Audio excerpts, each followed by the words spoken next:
যে সমস্ত হিন্দু ভাইয়েরা মুসলিম হয়েছে, তোমাদের মা বাবা এখন মুসলমান হয়নি, তাদের সাথে ভালো আচরণ করতে হবে, আপনাদের খেদমত নিজে করতে হবে, অথবা খেদমতের ব্যবস্থা করাই দিতে হবে, মান্থলি যে খরচ লাগে এটা দিতে হবে।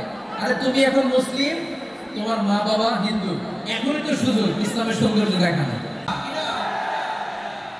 মাকে তো বাদ দেওয়া যায় না। وَقَضَى رَبُّكَ أَلَّا تَعْبُدُوا إِلَّا إِيَّاهُ وَبِالْوَالِدَيْنِ إِحْسَانًا। আল্লাহ বলে অবধারিত দুইটা ভার্ডিক্ট তোমাদের জন্য, এক আল্লাহর ইবাদত করবা আর মা বাবার প্রতি ইহসান করবা, আদেশ রাখা। মা বাবার প্রতি ইহসান করতে হবে। আমার মা হিন্দু হোক, ভালো আচরণ করতে হবে, বৌদ্ধ হোক, ভালো আচরণ করতে হবে।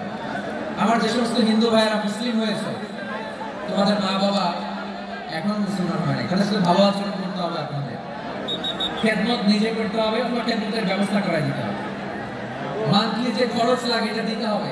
আরে তুমি এখন মুসলিম, তোমার মা বাবা হিন্দু, এখনই তো সুযোগ ইসলামের সৌন্দর্য দেখানো। এখন মা বাবা যদি দেখে আর এটা হিন্দু থাকতে তো বদমাইশ ছিল, বেয়াদব ছিল, কি এমন ধর্ম সে গ্রহণ করলো যেটা গ্রহণের সাথে সাথে সে পাল্টে গেল? কি এমন ধর্ম সে গ্রহণ করেছে যেটা তার জীবনকে আলোকিত করে দিয়েছে?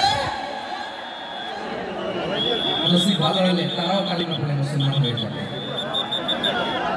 বিশ্বনাথ ইসলামের স্ত্রীর নাম ছিল আয়েশা রাদিয়াল্লাহু তাআলা।